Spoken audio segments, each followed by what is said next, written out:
Hyderabad metro అప్పుల కుప్పగా తయారైంది.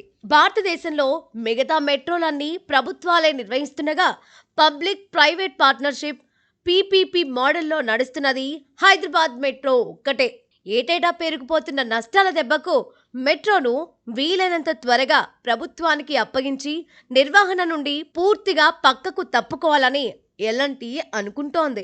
నగరం నలుదిశలా రీజనల్ రింగ్ రోడ్ దాకా మెట్రోను విస్తరించడానికి ప్రభుత్వం ఫ్యూచర్ కలలు కంటున్న వేళ ఎల్ఎన్టీ ఇప్పుడున్న 69 కిలోమీటర్ల మెట్రో నిర్వహణకు ఇన్నేళ్లలో తగిలిన దెబ్బ విలువ అక్షరాల 13,000 కోట్ల రూపాయలు. కాకి లెక్కగా అంచనా వేసినా ఇది మెట్రో పెట్టుబడికి మించే ఉంటుంది. ఇందులో నిర్వహణపరమైన నష్టాలే కాకుండా కేంద్ర రాష్ట్ర ప్రభుత్వాల నుండి రావాల్సిన బకాయిలు, వయబిలిటీ గ్యాప్ ఫండ్ లాంటివి అంతర్గతంగా చాలా ఉంటాయి. ఆ లెక్కల చిక్కుముళ్ళు ఇక్కడ అవసరం. 1 కోటికి పైగా జనాభా ఉన్న హైదరాబాద్ మహానగరంలో రోజుకు 4 లక్షల మందికి పైగా ప్రయాణికులు మెట్రోను ఉపయోగించుకుంటూ ఉండడం నిజానికి మంచిది.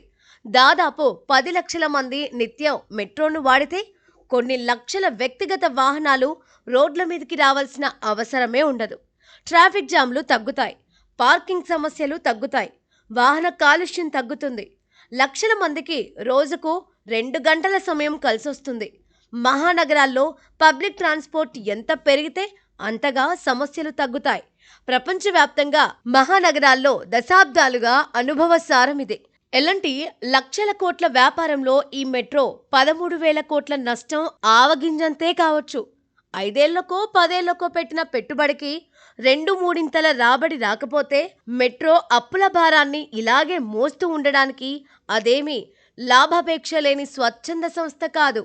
ఇన్నేళ్లుగా లేనిది ఇప్పుడే పక్కకు తప్పుకోవడం గురించి ఎల్ఎన్టీ ఎందుకు ఆలోచిస్తుంది అంటే, ఉన్న కారిడార్లకు తోడు కొత్త రూట్లు అని ప్రభుత్వం చేస్తున్న ప్రకటనల దెబ్బకు ఎల్ఎన్టీ వెన్నులో వణుకు మొదలైనట్లుంది.